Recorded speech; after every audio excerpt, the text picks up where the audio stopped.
Hello बच्चों, कैसे हैं आप सभी? अच्छे से हो, है ना? ऑलराइट, तो 2 लेक्चर कंप्लीट हो गए न्यूमेरिकल के। लास्ट वाले में तो शायद 3 ही न्यूमेरिकल हुए हैं, लेकिन वो अच्छे न्यूमेरिकल थे जो आपकी देखने के दृष्टिकोण को बढ़ाएंगे। ठीक है, क्योंकि वो सवाल जो है थोड़ा सा ट्रैक से हट करके थे। थैंक यू अनुज कि आपने वो सवाल पूछे, ताकि और बच्चों को भी पता होगा कि इस तरीके के सवाल भी आते हैं। एक लेवल के सवाल आपने पूछे, इसके लिए बहुत बहुत धन्यवाद बच्चों। तो आज न्यूमेरिकल चालू करते हैं। आज चैप्टर को कंप्लीट कर दूंगा बच्चों। ये कुछ 7-8 या 10 न्यूमेरिकल होंगे ज़्यादा से ज़्यादा इस चैप्टर के अंदर, और आधे से ज़्यादा चीज़ें आपको पता होंगी। तो थोड़ा सा जल्दी में काम करेंगे, आपको पता होना चाहिए, मेरे साथ में काम करते जाइएगा। अगर आपको आता है तो पहले कर लीजिएगा, कोई दिक्कत वाली बात नहीं है। ठीक है, चलिए तो काम करना चालू करते हैं। मैं हूं Prashant Maheshwari, fun with physics YouTube channel पर। आज हम लास्ट वीडियो बना रहे हैं परमाणु का, जिसमें हम न्यूमेरिकल डिस्कस करने वाले हैं। सवाल संख्या 1 आपके सामने दिखाई दे रही होगी।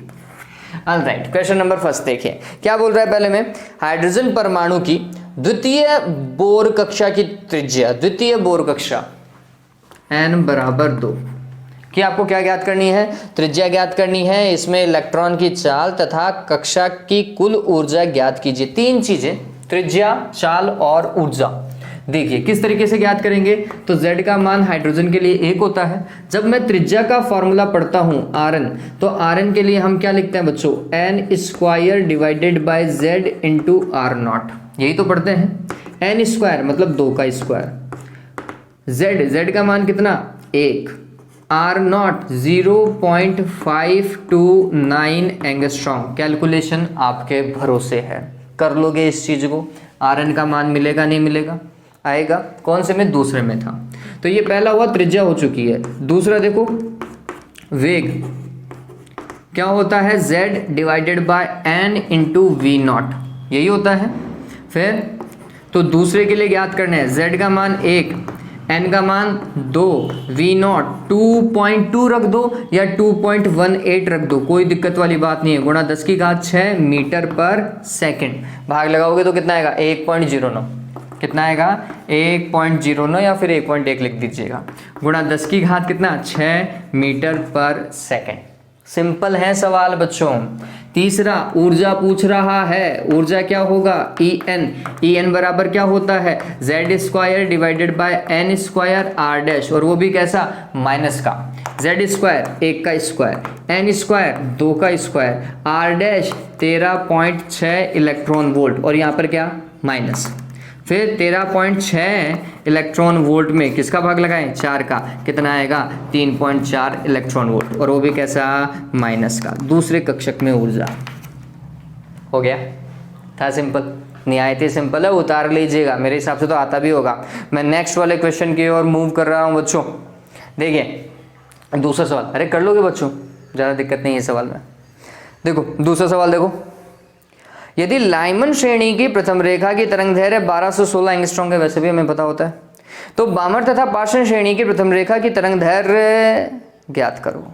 ज्ञात कर सकते हैं, पहला डेटा दिया हुआ है, दूसरे डेटा से काम करेंगे। देखिए जल्दी से करेंगे। मैंने आपको उदाहरण भी करवाया है, अनुज ने पूछा था वो उदाहरण 14.09 वाला, तो वो सवाल आपने किया है, तो फिर ऑटोमेटिकली ये सवाल तो हो ही गया। प्रथम रेखा मतलब जस्ट ऊपर वाले कक्षक से आनी चाहिए, जस्ट ऊपर वाले ऊर्जा स्तर से आनी चाहिए, ऐसा ही तो है। तो हमने बोला सबसे पहले लाइमन है, तो कैलकुलेशन थोड़ी सी डायरेक्ट होगी। 1/λ। लाइमन के लिए n1 का मान 1 और n2 का मान क्या? 2। फॉर्मूला एक बार ही लिख रहा हूं मैं, क्या? r लाइमन के लिए l लगा दिया है, 1/n1 का स्क्वायर माइनस 1/n2 का स्क्वायर। ठीक है, ये फॉर्मूला लिख दिया। अब आगे से मान ही रखेंगे अपन। 1/λL बराबर r। देखिए ये होगा 1 का स्क्वायर माइनस 2 का स्क्वायर। अरे ऐसे ही तो करते हुए आए हैं। यहाँ पे तो आ जाएगा 1 और यहाँ पे आएगा 1/4। 1 में से 1/4 को घटाएंगे तो आएंगे 3/4, तो ये हो जाएगा 3/4r। पता नहीं कितनी बार लिखूंगा मैं ये। तो λL बराबर कितना? उल्टा कर दो इसका, 4/3r, और ये मान कितना दिया हुआ है? 1216 एंगस्ट्रॉम। समीकरण नंबर 1 डन है। अब इसके बाद में बामर देखो, बामर के लिए n1 का मान तो फिक्स है 2, और पहली रेखा के लिए n2 का मान कितना होगा 3। काम करें 1/λ बामर बराबर r 1/n1 का स्क्वायर, n1 का स्क्वायर मतलब 2 का स्क्वायर माइनस 1/3 का स्क्वायर n2 का स्क्वायर है ना। क्या होगा r, ये होगा 1/4 माइनस 1/9, लघुत्तम लो भाई 36 आएगा।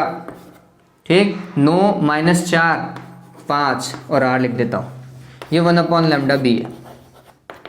तो लैम्डा बी बराबर क्या हो जाएगा, बताओ भाई लैम्डा बी बराबर क्या आएगा 36/5r, समीकरण नंबर 2। अब अगर आपको ये लैम्डा बी निकालना है इससे, तो क्या करोगे, इसमें इसका भाग लगाओ, लैम्डा बी बटा लैम्डा एल। देखो लैम्डा बी है 36/5r और लैम्डा एल कितना है 4/3r, r से r कैंसिल। ठीक, फिर ये 9 आएगा क्या यहाँ पर, ऐसा ही होगा, 3 ऊपर जाएगा, 9 3 27, कैलकुलेशन आपके भरोसे बटे 5। ठीक, बराबर में क्या, लैम्डा बी बटे लैम्डा एल। तो लैम्डा बी बराबर क्या हो जाएगा 27/5 into lambda L. Lambda L का मान कितना 1216 एंगस्ट्रॉम। होगा नहीं होगा,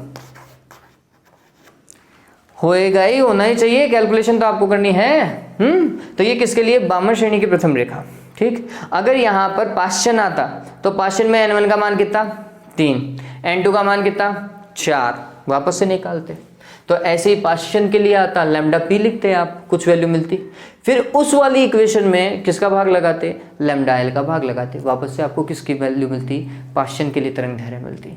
ठीक है, तो काम करने का फॉन्ट वैसा ही है जैसा हमने लास्ट में उदाहरण के अंदर डिस्कस किया था। आपको इक्वेशन बनानी है, एक समीकरण में दूसरे समीकरण का क्या करना है, भाग लगाना है, भाग लगाओगे आंसर मिल जाएगा। ठीक है, जल्दी से उतारो इसको, तो बचा हुआ काम आपके ऊपर निर्भर कर रहा है, जल्दी से करो।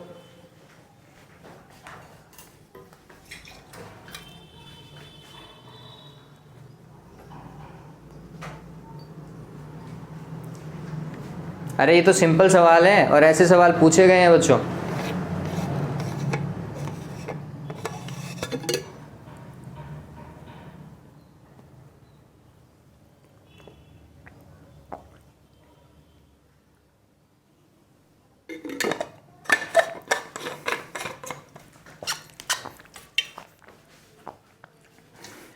हाँ भाई, अगला सवाल देखो, तीसरे नंबर का।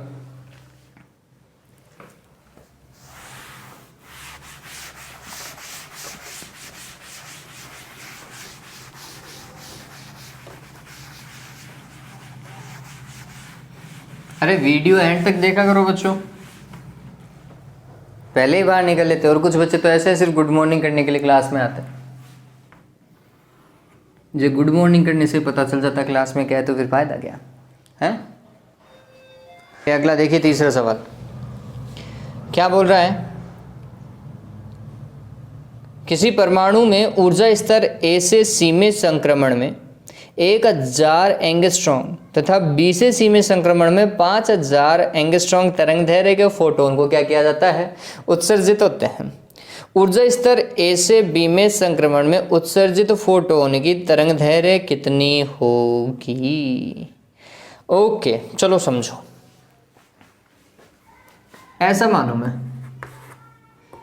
3 ऊर्जा स्तर, ठीक है, ये हुआ A, ये हुआ B और ये हुआ C। तो जब A से B में आ रहा था, है ना, ऐसा ये A से C में, हाँ, तो ये कितना होना चाहिए 1000 एंगस्ट्रॉम का, 1000 एंगस्ट्रॉम का इसका लैम्डा। ठीक है, ये हो जाएगा लैम्डा 1 लिख देता हूँ। और फिर बोल रहा है B से C में आ रहा था, B से C में आ रहा था, तब ये लैम्डा B, तब ये 5000 एंगस्ट्रॉम का। तो बोल रहा है कि जब A से B में संक्रमण होगा, A से B में संक्रमण होगा, तो यहाँ पर लैम्डा 3 लिख देता हूँ मैं। इसकी तरंग दैर्घ्य कितनी होगी, क्वेश्चन मार्क। तो हमने बोला है इसकी 1000 है, इसकी 5000 है, 5000 में से 1000 को घटा दो, कितनी आएगी 4000 तरंग दैर्घ्य होगी क्या ऐसा? नहीं बच्चों, ऐसा कोई लॉजिक नहीं है, लॉजिक के अकॉर्डिंग ही काम करेंगे। और समझिए कैसे काम करना है। तो मैं बोलूँगा लैम्डा 1 के लिए मैं क्या लिख सकता हूँ, मैं लिखूँगा en2 minus en1 is equals to h nu या फिर h C divided by lambda, ये फॉर्मेट है।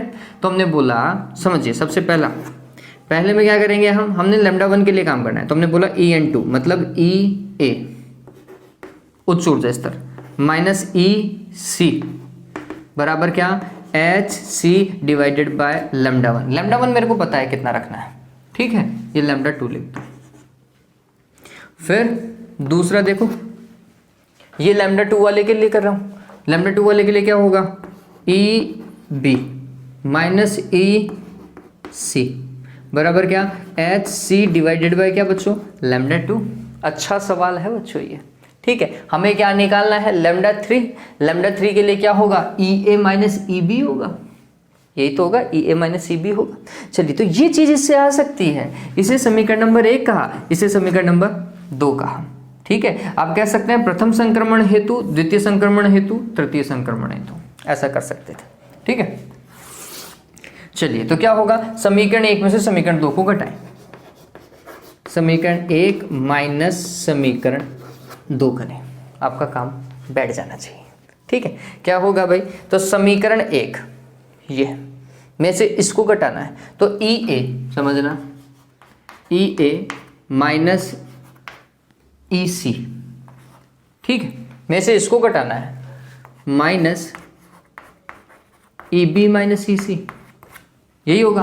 बराबर में क्या चल रहा है वो देखो, h C divided by lambda 1 minus h C divided by lambda 2, ठीक। चलिए, अब इस चीज को समझते हैं, ये क्या हुआ, E A minus E C minus का ई बी और प्लस का ई सी, ऐसा ही होगा ना, माइनस माइनस प्लस हो जाएगा। बराबर में एच सी को कॉमन ले लूँ क्या, 1 लैम्डा 1 माइनस 1 लैम्डा 2, ऐसा ही है। चलिए, ई सी से ई सी कैंसिल, क्या हुआ, E A minus E B, E A minus E B बराबर में क्या बच्चों, H C 1 lambda 1 minus 1 lambda 2। गौर करो, E A minus E B को क्या लिखेंगे, E A minus E B is equals to H C divided by lambda 3, लिखेंगे नहीं लिखेंगे, क्या लिखेंगे, H C divided by lambda 3, किसकी जगह है, ई ए माइनस ई बी की जगह। अरे उच्च ऊर्जा स्तर माइनस निम्न ऊर्जा स्तर की ऊर्जा, होगी नहीं होगी। चलिए, तो इसकी जगह हमने क्या लिखना है, h C divided by lambda 3 is equals to क्या, एच सी लघुत्तम ले सकते हो क्या, ले लो, क्या, लैम्डा 1 लैम्डा 2, इधर क्या आएगा, लैम्डा 2 माइनस लैम्डा 1, ठीक है, खत्म। हमें तो क्या निकालना है, लैम्डा 3, तो लैम्डा 3 बराबर क्या हो जाएगा, उल्टा कर दो, क्या होगा, lambda 1 lambda 2 divided by lambda 2 minus lambda 1। Lambda 1 lambda 2, देखो लैम्डा 1 कितना है, 1000, लैम्डा 2 5000, लैम्डा 2 माइनस लैम्डा 1 मतलब 5000 में से 1000 घटाओ 4000, और किस में आएगा, अंतिम आंसर एंगस्ट्रॉम में, ठीक है। तो क्या होगा भाई, कट गया, 4 का भाग लगाया इसमें तो कितना आएगा, 25 आएगा, 250, 25 पंजे 125, 125 मतलब 1250 एंगस्ट्रॉम, ठीक है। कितना आएगा, इससे इसमें संक्रमण में 1250 एंगस्ट्रॉम आएगा। ऐसा मत कर देना, इसका 5000 इसका 1000, 5000 में से 1000 घटा दिया मेरी तरीके से 4000, नहीं भाई ऐसा नहीं है, फिजिक्स है, कॉन्सेप्ट के ऊपर काम करेगी भाई, ठीक है। तो इस तरीके से काम करोगे, उतारो इसे जल्दी से, मेक इट फास्ट। अच्छा सवाल है, बहुत अच्छा सवाल है ये।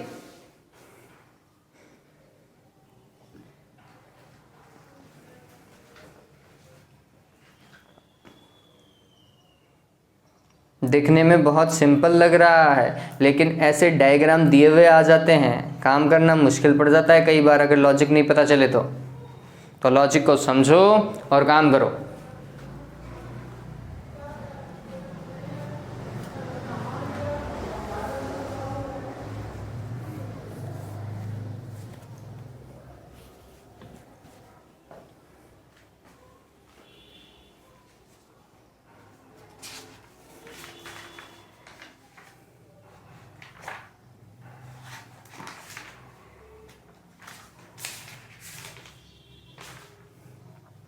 हाँ भाई, हो गया। चलिए, तो ये सवाल डन। अच्छा सवाल है बच्चों, बहुत अच्छा सवाल है ये वाला। और आप देखेंगे कि अगर आपके टीचर आपका टेस्ट लेते हैं ना, तो ये सवाल आपको देखने को मिल जाएगा, किसी न किसी टेस्ट पेपर में ये सवाल तो आपको देखने को मिलेगा ही मिलेगा। और एक इससे पहले वाला अपन ने किया था ना, पहली रेखा की तरंग दैर्घ्य दे रखी थी, फिर बामन श्रेणी के लिए पहली रेखा की तरंग दैर्घ्य पूछ ली, लाइमन श्रेणी की पहली रेखा की तरंग दैर्घ्य दे रखी है, बामर के लिए पहली रेखा की तरंग दैर्घ्य पूछ ली।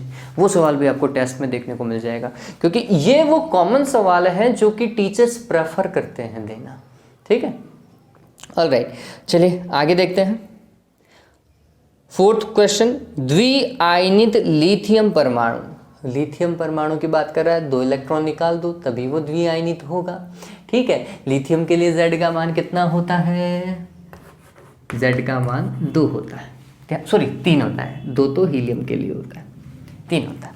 ठीक है, 4th नंबर का क्वेश्चन है। तो परमाणु क्रमांक ओके दिया हुआ है, जिसका परमाणु क्रमांक 3 है, हाइड्रोजन सदृश होता है, बिल्कुल सही बात है, 1 इलेक्ट्रॉन है। इस परमाणु में इलेक्ट्रॉन की प्रथम कक्षा से द्वितीय कक्षा में उत्तेजित करने के लिए आवश्यक विकिरण की तरंगदैर्घ्य ज्ञात कीजिए। तरंगदैर्घ्य कब? प्रथम कक्षा से तृतीय कक्षा में उत्तेजन के लिए। प्रथम कक्षा N1 बराबर 1, N2 बराबर 2, सॉरी द्वितीय कक्षा है, तृतीय कक्षा है। ठीक है, अब इसमें जाने के लिए आपको क्या ज्ञात करना है? आपको पर्टिकुलर उसकी तरंगदैर्घ्य ज्ञात करनी है, ऐसा ही है ना? चलिए, तो बहुत सिंपल है।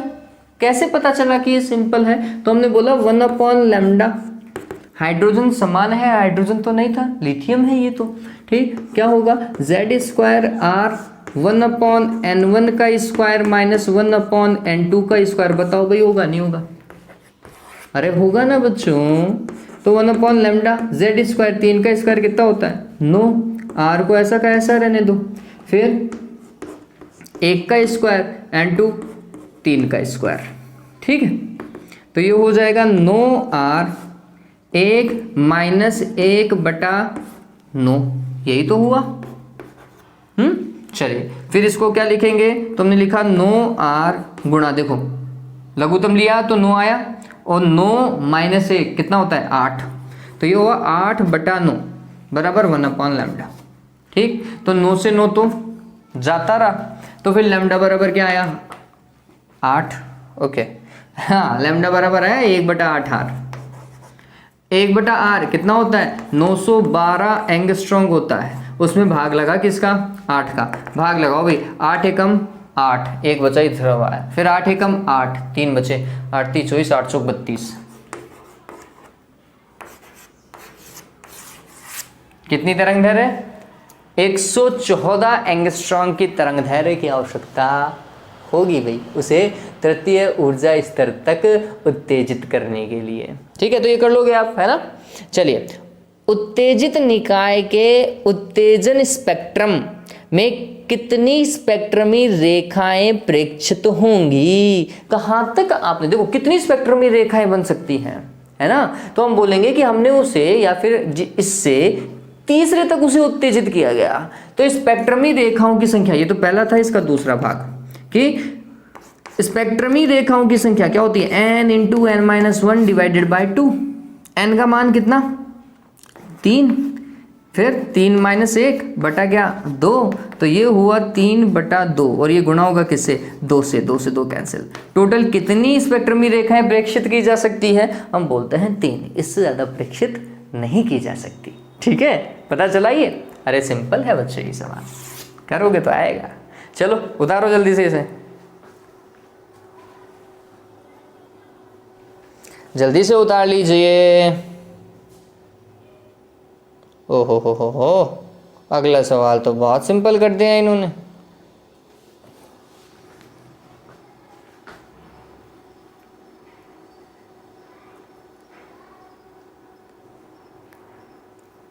उतार लिया? कर ही लिया होगा, मेरे साथ में कर लिया होगा। चलिए 5th क्वेश्चन देखें।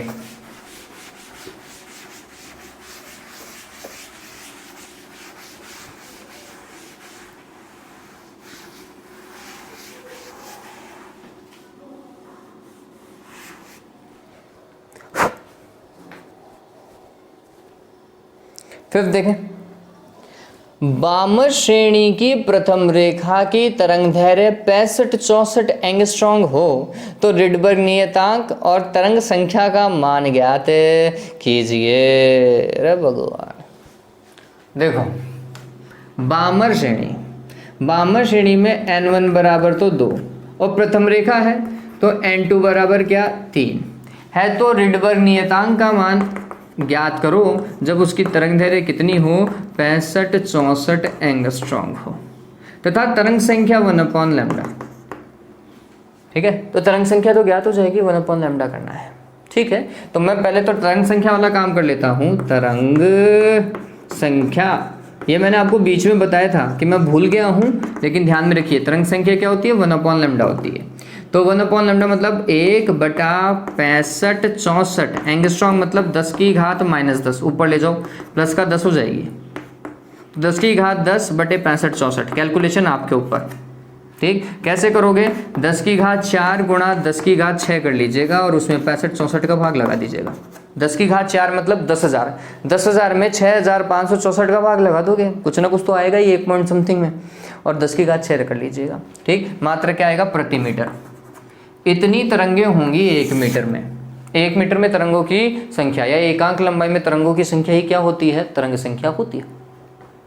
ऑलराइट, चलिए आगे। रिडबर्ग नियतांक बहुत सिंपल है, 1/λ is equals to r 1/n1 का स्क्वायर माइनस 1/n2 का स्क्वायर। बताओ भाई ऐसा करेंगे नहीं करेंगे, कर सकते हैं। चलिए 1/λ 65-64 एंगस्ट्रॉम 10 की घात -10, तो ऊपर हो जाएगा प्लस का 10। इतना तो कर ही सकता हूँ ना बच्चों, मैं यही तो लिख रहा हूँ। 1/λ को यही तो सॉल्व किया था हमने, यही मैंने उतार दिया यहाँ, कहाँ दिक्कत आई। r ऐसा का ऐसा ये तो ज्ञात करना है, n1 का स्क्वायर मतलब 1/2 का स्क्वायर माइनस 1/3 का स्क्वायर। सॉल्व करो, क्या होगा, 1/4 माइनस 1/9, ये 10 की घात 10 और ये 65-64। ठीक है, 9 - 4 5, 9 चौक 36, तो ये हुआ 5r/36, 10 की घात 10 बटे 65-64। ये तो आप यहाँ से सॉल्व कर ही लोगे, कुछ ना कुछ आएगा ही आएगा, मुझे पता है आप कर लोगे। तो r बराबर क्या आएगा, 36/5 गुणा 10 की घात 10 65-64 कर लोगे, है ना। चलो मैं लिख ही देता हूँ, r का मान वैसे भी इतना ही आना चाहिए। आप कोई वैसे देखो नियतांक को वैसे भी कोई नहीं चेंज कर सकता, कर सकता है क्या, तो 1.097 × 10⁻7 पर मीटर। ठीक है, तो इस तरीके से हमें काम करना पड़ेगा। ऑलराइट, चलिए हाँ भाई, 7वां सवाल देखिए, सॉरी 7वां नहीं, 6ठा सवाल देखिए, पहले इसे उतारना।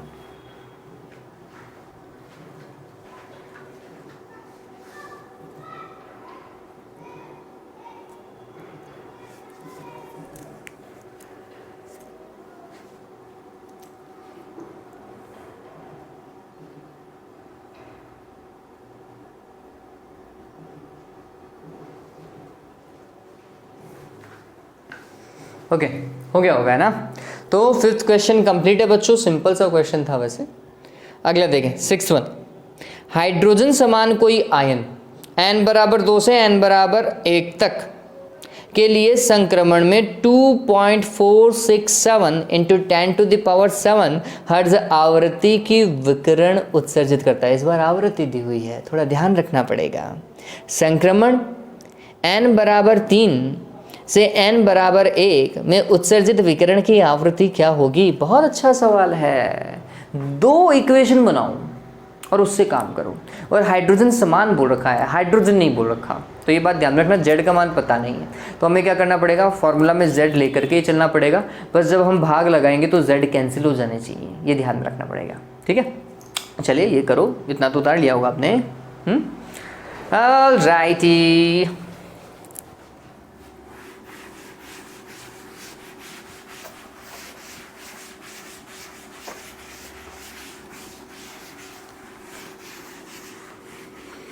कभी है ना, हमने भी इंग्लिश सीखी थी, हालांकि वो इंग्लिश सीखने के लिए कंपनी ज्वाइन करनी थी, इसलिए सीखनी भी पड़ी थी। तो वहाँ पर वो हमें ऐसे सिखाया करते थे कि प्रोनाउंशिएट कैसे करें, है ना। अपन बोलते हैं रिसिप्ट, तो वो प्रोनाउंस करवाया उन्होंने, ऐसे सामने बहुत सारे वर्ड दे दिए और फिर बोलते हैं इसको प्रोनाउंस करो। तो पहला था रिसिप्ट, है ना। अपन तो रिसिप्ट ही बोलते हैं भाई, वो स्लिप नहीं काटते हैं, ये लो ये तुम्हारे स्लिप, वो फीस देते हो तो वो रिसीट नहीं काट के देते। तो जस्ट हमने पढ़ा हाँ कि रिसिप्ट, तो टीचर ऐसे देख रहा है जैसे मैंने पता नहीं क्या कर दिया हो, ऐसे क्या क्या बोला आपने, वापस से just repeat it. Okay sir receipt, तो वो बोलता है कि इंग्लिश में रिसिप्ट भी कुछ होता है क्या। ओके नहीं सर हमें तो ये पढ़ा है अभी। तो वो समझाता है this is receipt, it is called receipt. भगवान जाने रिसीट, अब किसी को बोल देंगे रिसीट तो वो हमारी सीट काट देगा। चलो हाँ भाई रिसीट। ओके 6th वन देखिए, हाइड्रोजन सदस्य किसी आयन, कोई आयन n बराबर 2 से n बराबर 1 तक संक्रमण करता है। चलिए तो z का मान पता नहीं है, z ऐसा का ऐसा यूज करेंगे, r भी यूज करेंगे। n का फर्स्ट केस में n1 बराबर 1 है, n2 बराबर 2 है। तो उस केस में आवृत्ति, अब देखो बच्चों थोड़ा समझो ऐसा काम कैसे काम करेंगे। तो आप सभी को पता है 1/λ इज इक्वल्स टू क्या होता है, z स्क्वायर r 1/n1 का स्क्वायर माइनस 1/n2 का स्क्वायर। डन है। हमें तरंग दैर्घ्य नहीं दे रखी है, आवृत्ति दे रखी है, तो मेरे को इस फॉर्मूले को कन्वर्ट करना पड़ेगा आवृत्ति के फॉर्मेट में। आवृत्ति क्या होती है किस तरीके से, तो मैं बोलता हूँ c डिवाइडेड बाय लैम्डा आवृत्ति होती है। तो c नहीं है तो दोनों तरफ c से गुणा कर दो, तो हम बोलेंगे c divided by lambda is equals to, इसको भी c से गुणा करो तो ये क्या होगा, z square r c divided by 1/n1 का स्क्वायर माइनस 1/n2 का स्क्वायर। बताओ भाई फॉर्मूला बन गया क्या आवृत्ति का, सिंपल है ना। ऑलराइट, तो ये आवृत्ति का फॉर्मूला बन गया न्यू। तो न्यू बराबर होगा z स्क्वायर आर सी 1/n1 का स्क्वायर माइनस 1/n2 का स्क्वायर। चलो फर्स्ट केस की बात करते हैं। जब आवृत्ति कितनी दे रखी हो, तो हमें आवृत्ति दे रखी है 2.467 इंटू 10⁻7 इतनी। z स्क्वायर मेरे को नहीं पता कितना है, r का मान रखने की अभी कोई आवश्यकता नहीं है, c ऐसा का ऐसा, n1 का स्क्वायर 1 का स्क्वायर माइनस 2 का स्क्वायर। क्या होगा ये 1 माइनस 1/4 3/4 कर दूं, ठीक। तो ये हो जाएगा 2.467 into 10⁻7 is equals to z square r c into 3/4 equation number first. ऐसी बहुत सारी चीज़ें उन्होंने सिखाई थी हमें, रिसीट है ना। इसके बाद में उन्होंने, अभी मैंने ऑल राइट बोला था ना, ऑल राइट नहीं होता, ऑल राइट ही, वो जो जीएसटी है ना, तो जो लास्ट का जो टे वर्ड है ना, तो अंग्रेजी में लोग टे नहीं बोल पाते हैं, अपन तो बहुत अच्छे से बोलते हैं टे, वो ठे बोलते हैं, ऑल राइट। ऑलराइट चलिए, तो अब कैसे काम करेंगे, नेक्स्ट वाला केस। नेक्स्ट वाले केस के लिए क्या बोल रहे हैं, देखो नेक्स्ट वाले के लिए बोल रहा है n बराबर 3 से n बराबर 1 में, तो इसका मतलब n1 का मान तो 1 और n2 का मान कितना 3। इस वाले संक्रमण के लिए क्या आवृत्ति पूछ रहा है, तो फिर ये वाला फॉर्मूला यूज करूंगा मैं, ठीक है। तो हमने लिखा आवृत्ति बराबर नेक्स्ट वाले केस के लिए z स्क्वायर आर सी, तो ऐसा का ऐसा 1/n1 का स्क्वायर मतलब 1 का स्क्वायर माइनस 1/3 का स्क्वायर, n2 का स्क्वायर मतलब 3 का स्क्वायर, कितना होगा 9। तो 1 में से 1/9 को घटाओ, कितना आएगा 8/9। तो हमने लिखा न्यू बराबर z स्क्वायर आर सी और ये हुआ 8/9, ठीक। ये हुआ समीकरण नंबर 2।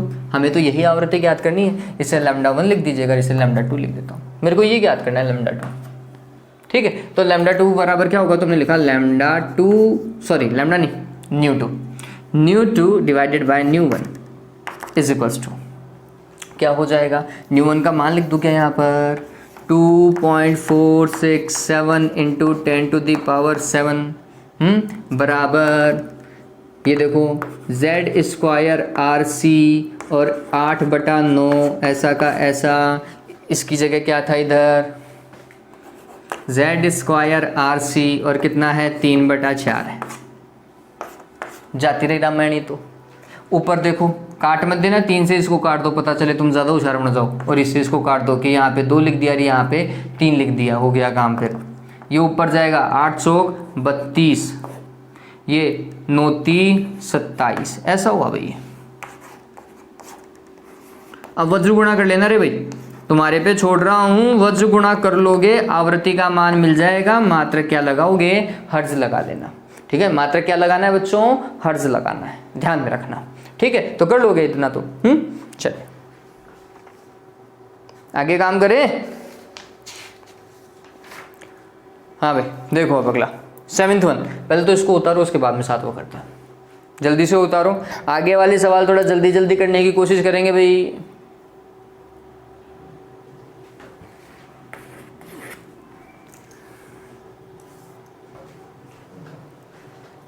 जल्दी से उतारो इसको, सिंपल सवाल था, बस वो आवृत्ति में कन्वर्ट करना था, वहां पे गड़बड़ा मत जाना।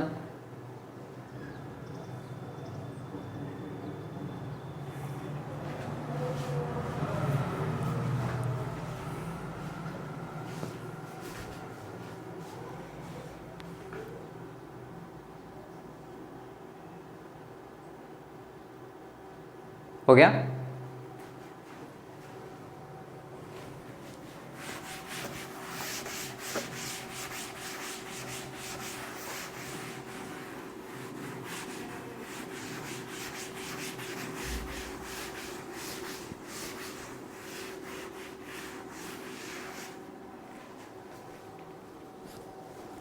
ब्रह्म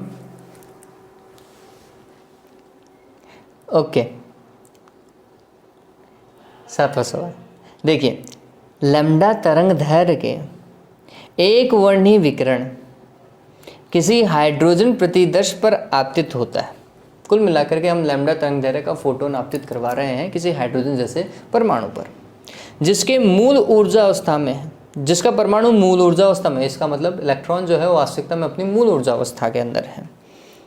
हाइड्रोजन परमाणु विकिरण अवशोषित करते हैं तथा फिर 6 भिन्न तरंगों की तरंगदैर्घ्य उत्सर्जित करते हैं। अब देखो 6 भिन्न तरंगों की तरंगदैर्घ्य, इसका मतलब क्या हो सकता, वो कौन से कक्षक में जंप कर गया होगा, n बराबर 4 में। सभी को पता है 6 अगर तरंगदैर्घ्य आ रही हैं तो इसका मतलब वो n बराबर 4 है भाई। अरे ये अपन ने निकाला है ना, उत्सर्जित विकिरणों की संख्या is equals to n into n-1 divided by 2। तो विकिरणों की टोटल संख्या कितनी है, 6, इतनी वो कर रहा है। तो फिर कौन सी ऊर्जा स्तर तक पहुंचा होगा, फॉर्मूला आपको पता है, उससे करो, 4 निकाला था अपन ने। चलिए हाँ भाई, 6 भिन्न तरंगों की तरंगदैर्घ्य उत्सर्जित करता है, लैम्डा का मान ज्ञात कीजिए। ऑलराइट, देखिए समझिए इस चीज को। तो हमने बोला, समझिए कि अगर वो 6 भिन्न भिन्न तरंगदैर्घ्य उत्सर्जित करता है, इसका मतलब वो हाइड्रोजन परमाणु की बात कर रहा था, मूल ऊर्जा स्तर उसने बोल दिया, तो इसका मतलब n बराबर 1 में है, ठीक है। तो शुरुआत में n1 का मान 1 है, लैम्डा तरंगदैर्घ्य वाला फोटोन उस पर आया, इलेक्ट्रॉन ने ऊर्जा को क्या किया, अवशोषित किया, कहाँ चला गया, ऊपर। ऊपर कौन से कक्षक में गया, n2 बराबर 4 में। ये 4 कैसे पता चला, आपको पता है कैसे भाई, कैपिटल N बराबर n into n-1 divide by 2 से। n का मान कितना दे रखा है, 6 दे रखा है।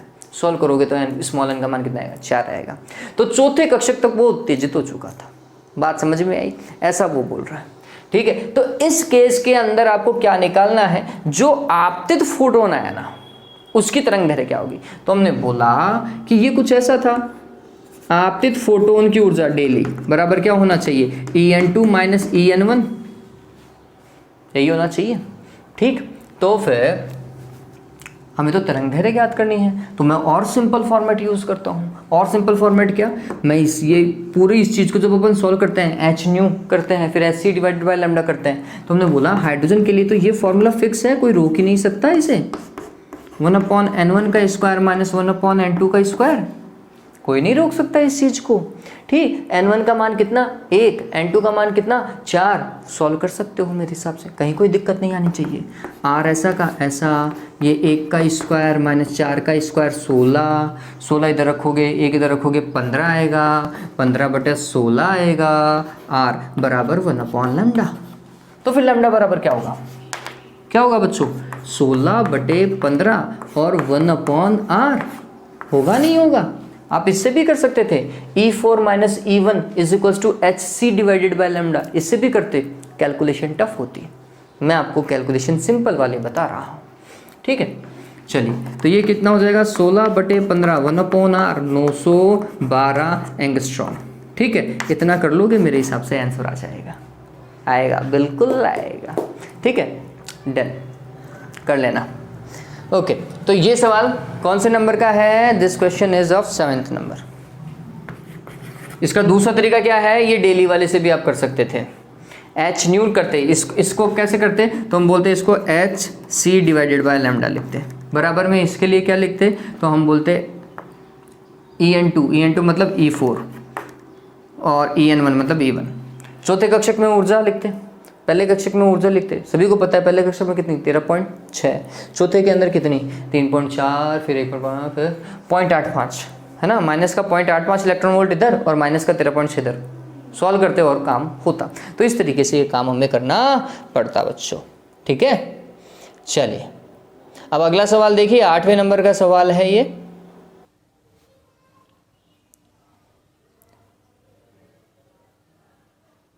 आठवें सवाल में हाइड्रोजन परमाणु में संक्रमण n=4 से n=2 के संगत प्रकाश किसी धातु जिसका कार्यफलन 1.9 इलेक्ट्रॉन वोल्ट है पर आपतित होता है, उत्सर्जित फोटो इलेक्ट्रॉनों की अधिकतम गतिज ऊर्जा ज्ञात कीजिए। देखिए क्या बोल रहा है। हाइड्रोजन परमाणु आपके पास में Z=1 है, ठीक है। फिर बोल रहा है कि उसमें जब इलेक्ट्रॉन n=4 से किसमें कूदेगा? n=2 में कूदेगा। तो जब इलेक्ट्रॉन उच्च ऊर्जा स्तर से निम्न ऊर्जा स्तर में आएगा तो वो क्या करेगा? फोटोन को उत्सर्जित करेगा।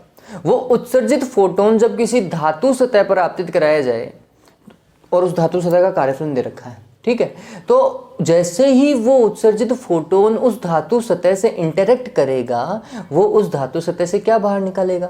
इलेक्ट्रॉन बाहर निकालेगा। तो आपको क्या ज्ञात करनी है? उत्सर्जित इलेक्ट्रॉन की गतिज ऊर्जा ज्ञात करनी है। बहुत सिंपल है बच्चों, आपको क्या करना पड़ेगा? जो 13 चैप्टर था ना प्रकाश विद्युत प्रभाव वाला, उसमें आइंस्टीन का समीकरण हमने लिख रखा है, उस आइंस्टीन के समीकरण का भी यहाँ पर उपयोग होने वाला है, तो आपको वो पता होना चाहिए, ठीक है। चलिए, तो काम करना चालू करते हैं। इस वीडियो को करते हुए बच्चों ये शायद तीसरा टेक है, आप कह सकते हैं। आपको कट दिखाई दे रहे होंगे कि हाँ सर यहाँ से स्विच हुई फ्रेम, वो काम करना पड़ता है कई बार बीच में कुछ और। चलिए, तो हमें क्या क्या दे रखा है वो समझिए। n=4 से n=2 के संगत। अब समझिए, तो हमने बोला कि n2=4 है और n1=2 है, तो जब वो इससे इसमें आ रहा था तो एक फोटोन को क्या कर रहा था? उत्सर्जित कर रहा था। उस फोटोन की पहले तरंगदैर्घ्य कैलकुलेट कर लेते हैं, उसके बाद में हम क्या कैलकुलेट कर लेंगे? उसके लिए ऊर्जा कैलकुलेट कर लेंगे। तो हमने क्या करना है? तो हमने बोला 1/λ = r। हालांकि मैं इतना काय को काम करूं, डायरेक्ट डेली निकल जाएगा, कोई दिक्कत ही नहीं है। कैसे देखो, तो मैं लिखूंगा डेल ई, उत्सर्जित फोटोन की ऊर्जा डेल ई के बराबर ही होगा, ठीक है। वो क्या होगा? EN2 माइनस EN1, सभी को पता है। EN2 क्या होगा? तुमने लिखा हाइड्रोजन के लिए ये होता है माइनस का r' डिवाइडेड बाय n का स्क्वायर, और यहाँ पे n2 का स्क्वायर हो जाएगा माइनस, और यहाँ पर होगा माइनस का r' डिवाइडेड बाय n1 का स्क्वायर, ठीक है। ऑल राइट, चलिए, तो ये हो जाएगा माइनस का r' डिवाइडेड बाय n2 का स्क्वायर, और ये हो जाएगा प्लस का r' डिवाइडेड बाय n1 का स्क्वायर। मैं इस वाले टर्म को पहले लिख रहा हूँ और इसकी वैल्यू पुट कर रहा हूँ। r' का मान बच्चों 13.6 इलेक्ट्रॉन वोल्ट है ना। n1 का स्क्वायर, n1 मतलब 2 का स्क्वायर, माइनस यहाँ पर देखो ये वाला लिख रहा हूँ ना, माइनस के साथ में लिख लिया। r' का मान वापस से 13.6 इलेक्ट्रॉन वोल्ट डिवाइडेड बाय क्या? 4 का स्क्वायर। सॉल्व कर सकते हैं हम इस चीज़ को, बिल्कुल सॉल्व कर सकते हैं। तो यहाँ पे 4 का भाग लगेगा, 4 का भाग लगेगा तो ये मान आएगा 3.4 इलेक्ट्रॉन वोल्ट, है ना। और यहाँ पर 16 का डिवाइड लगेगा, ठीक है। तो 16 का होगा तो ये होगा 0.85 इलेक्ट्रॉन वोल्ट, ठीक है, ये आएगा। चलिए सॉल्व कर लेते हैं। मेरी कैलकुलेशन आजकल कुछ ज़्यादा ही मिस्टेक खा रही है, तो थोड़ा सा ध्यान में रख लीजिएगा आप, और अपना ऑटो करेक्ट करते रहिएगा कि सर ने मिस्टेक कर दी है। वैसे भी आप पकड़ ही लेते हैं मेरी कैलकुलेशन मिस्टेक को। तो चलिए, तो ये 8 5 लिख देता हूँ। तो यहाँ पर 0 हो जाएगा, ये 5 होगा, तो यहाँ पर 13 आ गया। 13 में से 8 गया तो 5 आएगा, और यहाँ पर कितना बच गया है? 2.55। भगवान करे ये ठीक हो।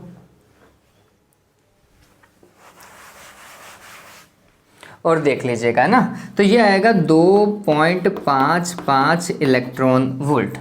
ठीक है, ये क्या है? उस उत्सर्जित फोटोन की ऊर्जा है ना। तो मैं इसको E लिख देता हूँ। उत्सर्जित फोटोन की ऊर्जा कितनी? 2.55 इलेक्ट्रॉन वोल्ट, E का मान। तो फोटोन की ऊर्जा, अब ये उत्सर्जित फोटोन कहाँ से? जब इलेक्ट्रॉन उच्च ऊर्जा स्तर से निम्न ऊर्जा स्तर में आता, यही उत्सर्जित फोटोन किस पे आपतित होता है?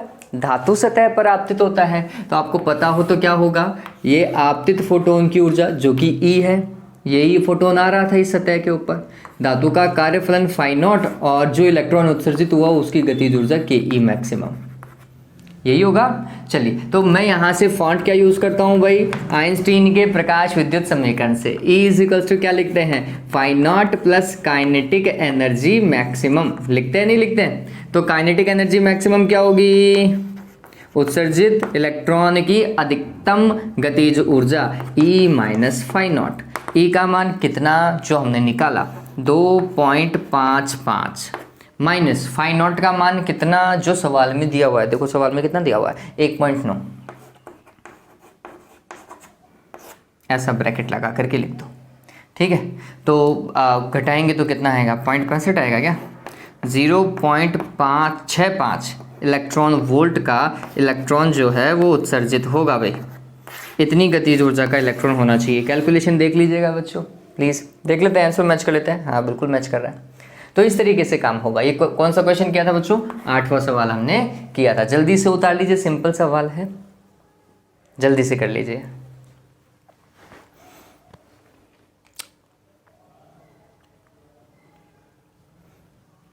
चैप्टर के सवाल बहुत इंटरेस्टिंग है बच्चों, ये सवाल वाकई में बहुत अच्छे हैं। और मुझे खुशी है कि बच्चे इतना गौर करके वीडियो देख रहे हैं, क्योंकि मेरे को कभी उम्मीद नहीं हुई कि बच्चों ने कभी न्यूमेरिकल देखे होंगे, लेकिन बच्चे कैलकुलेशन मिस्टेक के ऊपर गौर कर रहे हैं। सवाल में दिया हुआ क्या है, सर बोल क्या रहे हैं, इसके ऊपर गौर कर रहे हैं। बहुत खुशी मिलती है बच्चों, ये चीज़ देख करके बहुत खुशी मिलती है। चलिए, तो मैंने फर्स्ट सवाल के अंदर आयरन वो 13.6 क्यों यूज़ किया था? क्योंकि हाइड्रोजन के लिए प्रथम ऊर्जा स्तर में होती ही ऊर्जा इतनी है। हाँ, हालांकि सवाल में जो दिया हुआ है डेटा वो यूज़ करना चाहिए, लेकिन जब हमें पता है कि एक्यूरेसी क्या है, तो फिर हम उसी एक्यूरेसी के साथ में काम कर रहे थे। ऑलराइट, तो हाँ उतार लिया होगा ना। ऑलराइट, चलिए तो हम 9th क्वेश्चन पढ़ते हैं। 9th क्वेश्चन क्या दे रखा है? आप सभी ने तो पढ़ भी लिया होगा।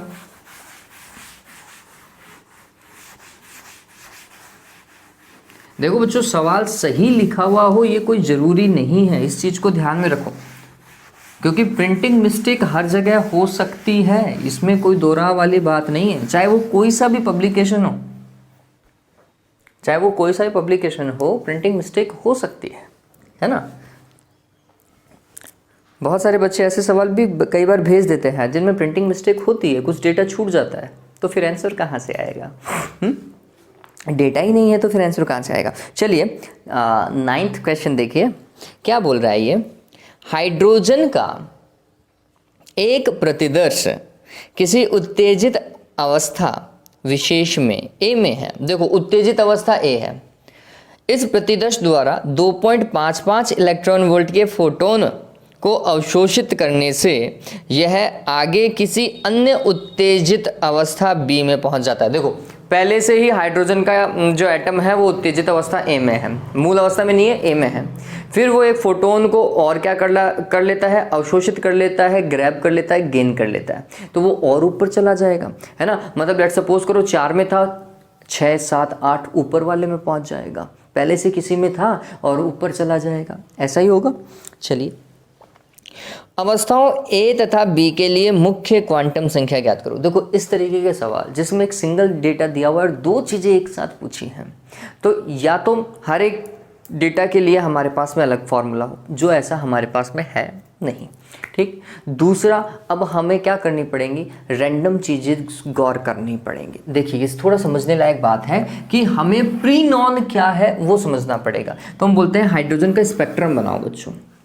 ठीक है, तो हमने बोला पहला n बराबर 1, दूसरा n बराबर 2, तीसरा n बराबर 3, फिर n बराबर 4, फिर n बराबर 5, फिर n बराबर 6, इसी तरीके से आगे की ओर चलेगा और ये अंतिम अनंत वाला होगा। ठीक है, चलिए n बराबर 1 के लिए हाइड्रोजन में ऊर्जा कितनी होती है इलेक्ट्रॉन की, 13.6 इलेक्ट्रॉन वोल्ट माइनस में ना, ये माइनस का 3.4 इलेक्ट्रॉन वोल्ट, ये माइनस का 1.51 इलेक्ट्रॉन वोल्ट, ये माइनस का 0.85 इलेक्ट्रॉन वोल्ट, ये माइनस का 0.54 इलेक्ट्रॉन वोल्ट। छठे का मेरे को पता नहीं है, इसका 0 होता है। ठीक, अब वो क्या कर रहा है, पहले से ही उत्तेजित अवस्था में है तो इसमें तो होगा ही नहीं। ए या तो 2 हो सकता है, 3 हो सकता है, 4 हो सकता है, कुछ भी हो सकता है, लेकिन 1 नहीं होगा। ठीक है ये बात। तो ए अवस्था को लेट सपोज करो मैं 2 से चालू करता हूँ कि यहाँ से, फिर वो फोटोन को 2.55 इलेक्ट्रॉन वोल्ट वाला अवशोषित करेगा। तो अगर मैं इसमें 2.55 जोड़ दूं और मेरे को एक नया ऊर्जा स्तर बिल्कुल एग्जैक्ट वैल्यू का मिल जाए तो हम बोलेंगे बिल्कुल सही है, ए का मान तो यही था। ठीक, चलिए अब गौर करते हैं। तो ये 3.4 है माइनस का, और इसमें मैं 2.55 का फोटोन क्या करूं, ऐड करूं। तो क्या होगा, आपको क्या करना पड़ेगा, 2.5, ये चलो ऐसा घटा ही दो, फिर माइनस का निशान लगा ही देना।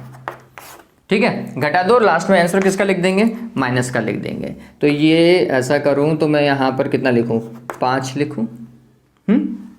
अब कितना हो गया है, 3 आ गया है, फिर ये 13 हो जाएगा, 13 में से 5 गए तो 8 आएगा, यहाँ पर 2 रह गया, 2 में से 2 को घटाए तो 0 आएगा।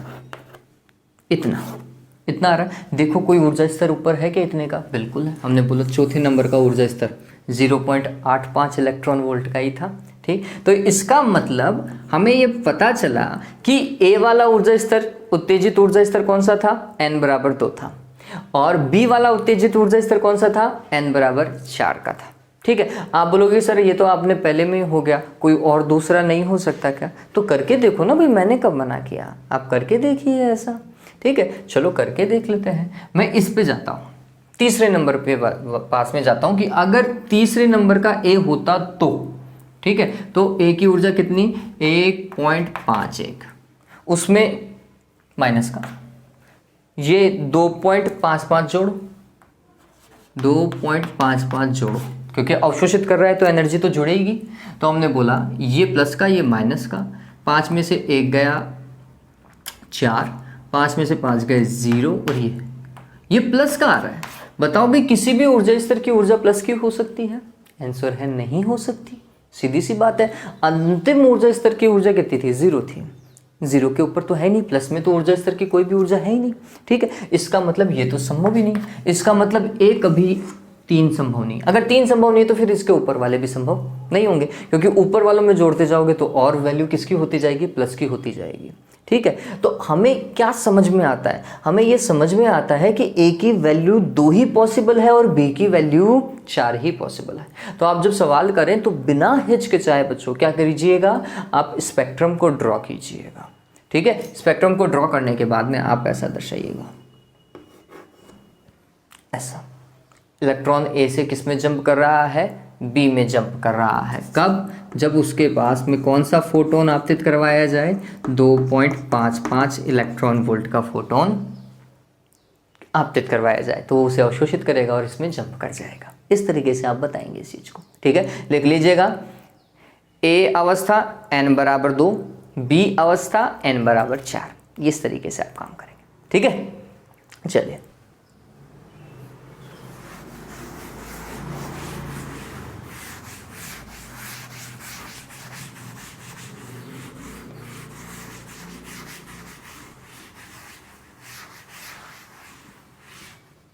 ओके, देखिए नेक्स्ट क्वेश्चन, क्वेश्चन नंबर 10, बहुत बढ़िया सवाल है। देखिए क्या बोल रहा है, एक परमाणु का ऊर्जा स्तर आरेख चित्रानुसार दर्शाया गया है। संक्रमण बी तथा डी के संगत फोटोन की तरंगदैर्घ्य ज्ञात कीजिए। कैलकुलेशन वाला पार्ट आपका है। ठीक है, चलिए क्या क्या दे रखा है वो मैं बना देता हूं। ये कुछ ऐसा, इट इज क्वेश्चन नंबर 10।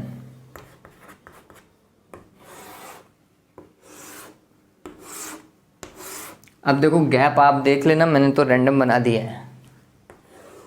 ये ए संक्रमण, ये बी संक्रमण, बी और सी एक जैसा है, होना नहीं चाहिए, मैं सी को चेंज कर देता हूं। ठीक है, और ये डी संक्रमण। अब यहां पर लिखा हुआ है 0,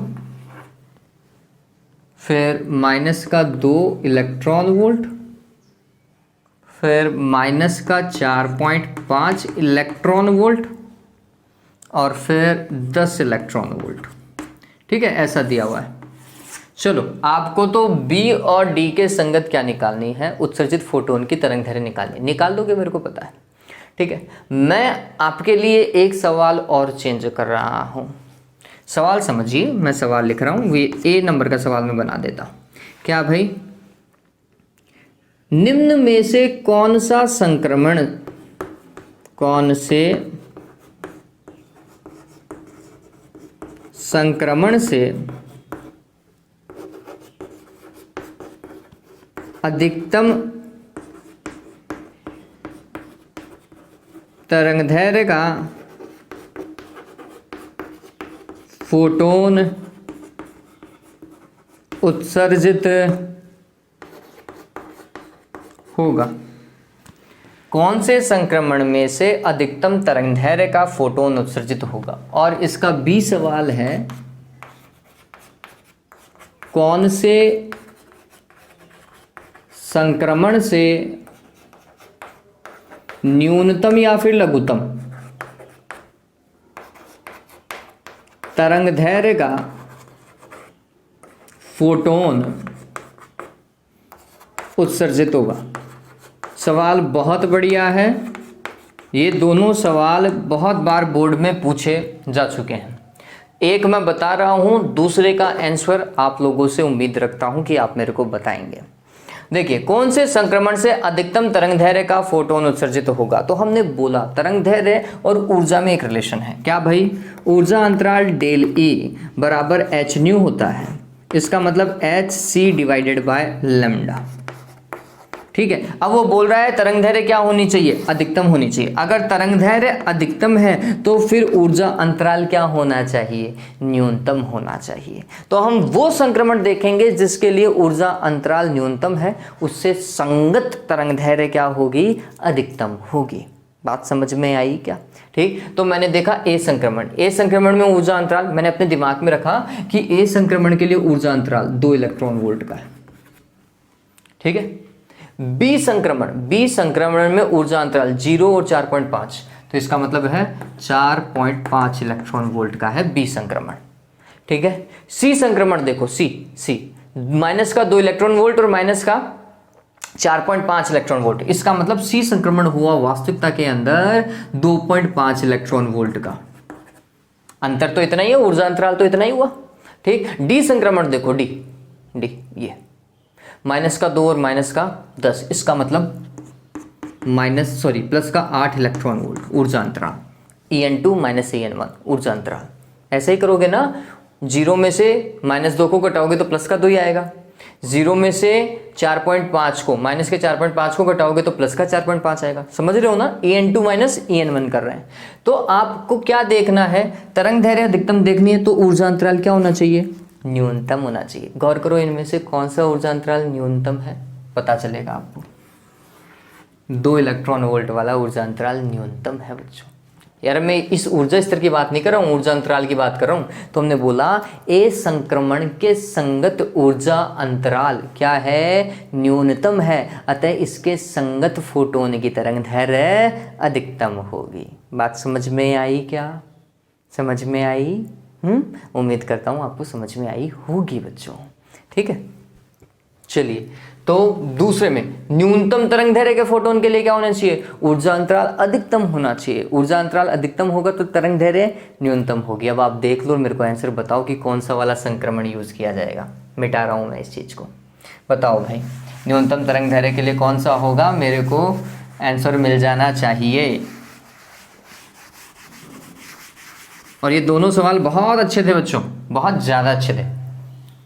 चलिए ये हटा देता हूं अब मैं।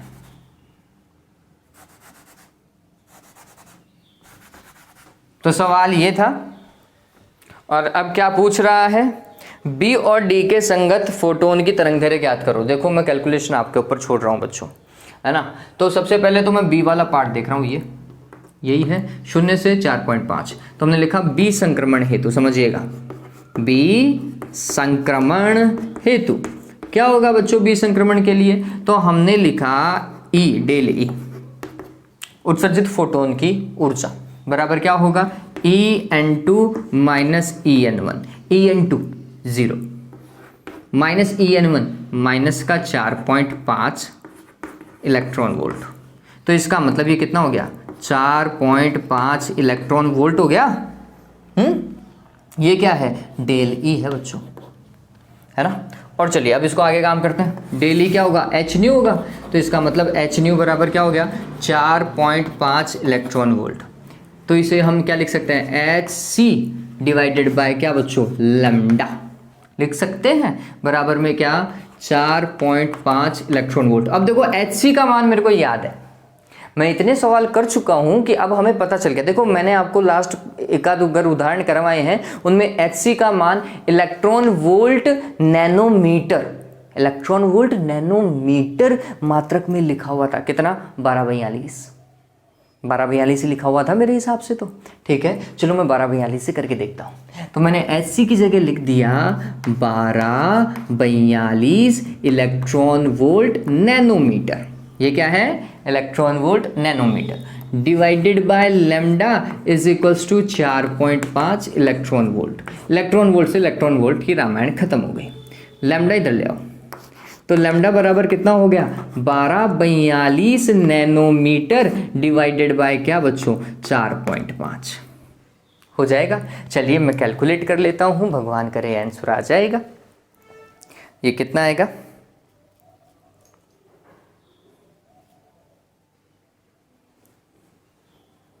1242 भाग 4.5, ये आ रहा है 276 नैनोमीटर तरंग दैर्घ्य।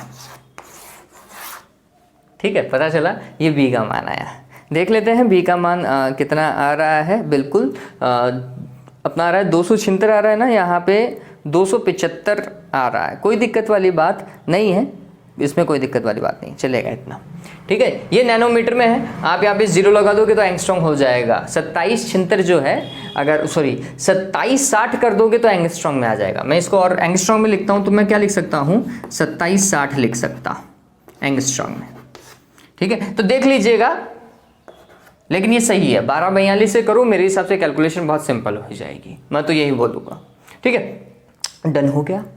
ये किसके लिए था, बी संक्रमण के लिए। अब आपको कौन से संक्रमण के लिए काम करना है, डी संक्रमण के लिए काम करना है। En2 का मान कितना, -2, En1 का मान कितना, -10 इलेक्ट्रॉन वोल्ट। 8 आ जाएगा, सॉल्व करोगे तो 8 इलेक्ट्रॉन वोल्ट। फिर ये तो आपको पता है किस तरीके से करना है, हो जाएगा बच्चों, सिंपल था।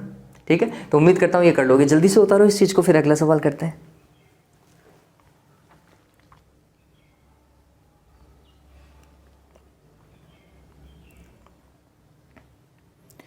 तू ही जगदाता विश्व विधाता, तू अंतर्यामी सबका स्वामी, सारे जग में बसो तेरा नाम। चलो हो गया ये, ऑलराइट। नेक्स्ट क्वेश्चन देखिए, अच्छा सवाल है वो भी।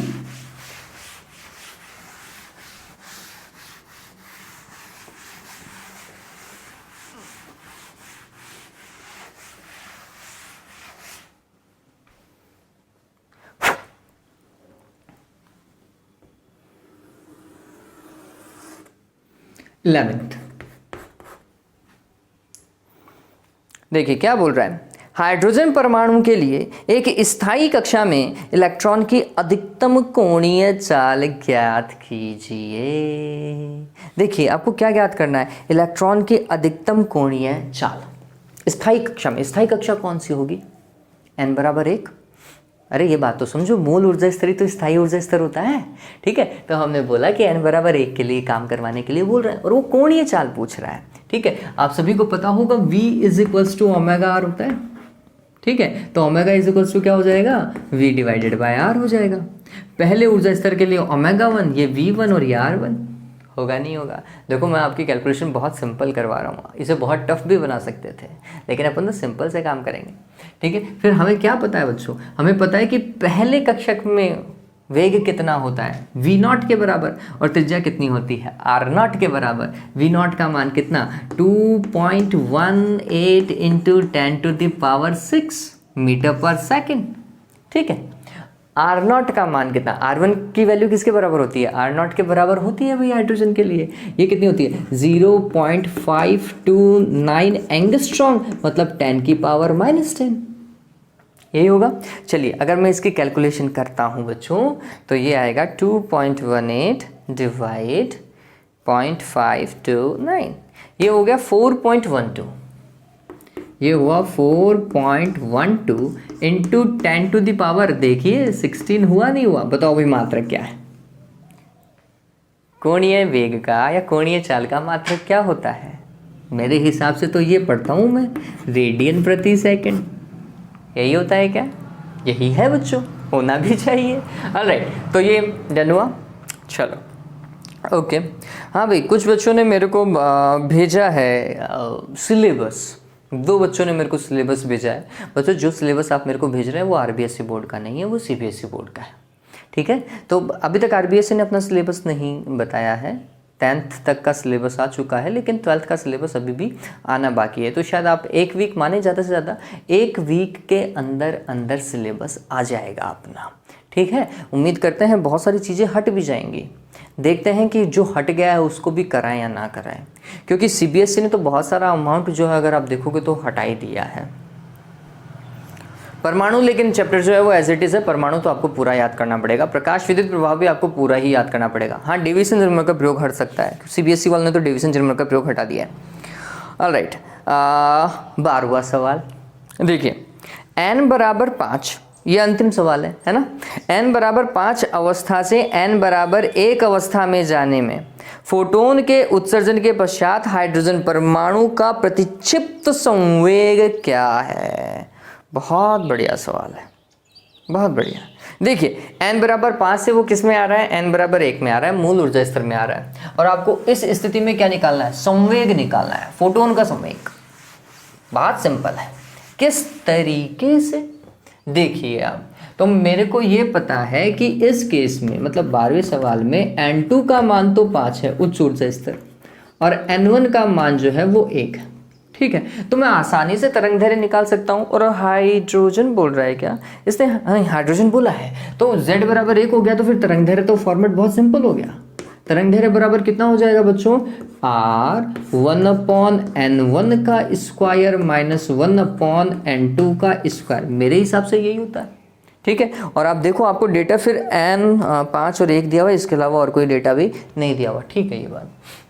अब देखो काम करते हैं, अगर मैं इस चीज़ को फॉर्म यूज़ करता हूँ और मेरे को 1/λ पता है, तो मैं आसानी से संवेग निकाल सकता हूँ। दी ब्रोगली का सिद्धांत यूज़ कर सकते हो ना, लैम्डा इज इक्वल्स टू क्या होता है, h डिवाइडेड बाय p होता है। ठीक है, तो यहाँ पर मैं लैम्डा की जगह क्या लिखूँ, h/p लिख दूँ क्या, लिख सकता हूँ ना, मैं लिख सकता हूँ। तो मैं लैम्डा की जगह h/p लिख रहा हूँ, तो ये हो जाएगा 1 लैम्डा की जगह h, और p कहाँ चला जाएगा, ऊपर चला जाएगा, बराबर में क्या बच्चों, r 1/n1 का स्क्वायर माइनस 1/n2 का स्क्वायर। ये पता चला बच्चों, हमने सिर्फ और सिर्फ दी ब्रोगली के सिद्धांत से h/p लिखा है। ठीक है, चलिए तो फिर p संवेग बराबर क्या हो जाएगा, ये h उससे गुणा हो जाएगा, h r 1/n1 का स्क्वायर माइनस 1/n2 का स्क्वायर। डन हुआ ये। चलिए अब काम करते हैं, तो h का मान सभी को पता है कितना, 6.62 गुणा 10 की घात -34। r का मान ध्यान में रखिएगा 1.097 इंटू 10⁻7। ठीक है, प्लस का है घात, है ना। फिर 1/n1 का स्क्वायर माइनस 1/n2 का स्क्वायर। अब ये थोड़ा मैं नीचे लिख देता हूँ। नीचे 1/n1 का स्क्वायर मतलब 1 का स्क्वायर माइनस 1/5 का स्क्वायर। 5 का स्क्वायर 25, 25 में से 1 जाएगा तो 24, 24/25। ठीक, तो ये संवेग जो है वो कितना आएगा, तो हमने लिखा संवेग P बराबर 6.62 गुणा 1.097 गुणा ये कितना आएगा 24/25, है ना। और घात में और लिख देता हूँ, 10 की घात -34 और 7 कितना आया, 4 यहाँ से गया तो उधर 3 बचा, 3 बचा तो 27, 10 की घात 27 माइनस का 27। ठीक है, देख लीजिएगा घात, वैसे तो यही होनी चाहिए। चलिए इसको कैलकुलेट कर लेते हैं, कितना आता है वो देख लेते हैं।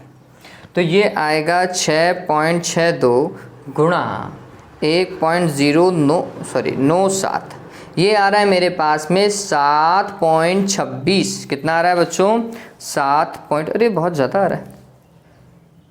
ओके 7.26, इसको गुणा भी तो करना है, गुणा 24/25, ये आ रहा है 6.97। कितना आ रहा है 6.97 गुणा 10 की घात कितना बच्चों माइनस का 27। संवेग का मात्रक क्या होता है, क्या होता है बच्चों, m का मात्रक kg, v का मात्रक मीटर प्रति सेकंड। तो ये उत्सर्जित फोटोन या प्रतिक्षिप्त फोटोन का क्या है, संवेग है। उम्मीद करता हूँ आपको समझ में आया होगा 12वां सवाल। ठीक है, सिंपल था, है ना। बस थोड़ा सा एक लॉजिक लगा, और एक अच्छा सवाल है बच्चों, बहुत अच्छा सवाल है। इतना तो RBSC आसानी से दे सकती है, इवन कोई भी बोर्ड इतना तो दे ही सकता है। इतना तो कम से कम हम मैच कर ही सकते हैं चीज़ों को। चलिए, तो समझ में आया बच्चों। मैं आपसे सिर्फ इसी तरीके से यही हर बार एक ही चीज़ कहता हूँ, वीडियो आए लाइक करो, टाइम है तो शेयर करो, अदरवाइज़ खुद का तो स्टडी पूरा करो। न्यूमेरिकल में कई बार देखता हूँ संख्या ऑटोमेटिकली कई बार बढ़ जाती है, 10 तक चली जाती है, कई बार 2-3 तक ही रह जाते हैं देखने वालों की संख्या। बच्चों न्यूमेरिकल्स को अगर आप बीच में छोड़ रहे हो तो फिर गलत बात है, कहाँ से कॉन्सेप्ट मैच कर पाओगे। प्लीज़ पूरा देखिए वीडियो को, कैसे भी देखें, मेरे साथ में देखें तो मैं शायद आपको रिप्लाई कर पाऊंगा साथ में। अगर मेरे साथ में नहीं देख रहे हैं, आप बाद में देख रहे हैं, डाउनलोड करके देख रहे हैं, तो कम से कम उसे पूरा तो देखो, आपको पता तो चलेगा। ठीक है, चलिए उम्मीद करता हूँ ये आपको अच्छे से समझ में आया होगा चैप्टर। नेक्स्ट चैप्टर अपन नाभिक चालू करेंगे, और नाभिक के बाद में प्रकाशिकी चालू करेंगे। CBSE में प्रकाशिकी का बहुत सारा भाग हटा दिया है, लेकिन उनमें से भी कुछ भाग मैं ज़रूर करवाऊँगा, क्योंकि वो पॉइंट बहुत अच्छे हैं। अगर वो आ गया तो आगे वाला कॉन्सेप्ट तो हमें पहले ही पता चल जाता है। ठीक है, इसलिए अपन उन भागों को डिस्कस करेंगे। हाँ, थियरी नहीं करवाऊँगा, उस भाग की थियरी नहीं करेंगे अपन, और क्या होगा, मैं आपको लिखाऊंगा नहीं कि ये चीज़ होती है। ठीक है, आपको समझा जरूर दूंगा कि ये चीज़ आपको दिमाग में रखनी है। ठीक है, ये बात। चलिए, तो बच्चों अपना ध्यान रखें, घर वालों का ध्यान रखें, अच्छे से पढ़ाई करें, वीडियो को देखते रहें, लाइक करें, शेयर करें, कमेंट करें। आपके कमेंट बहुत ज़्यादा इंपॉर्टेंट है। Have a good day, take care.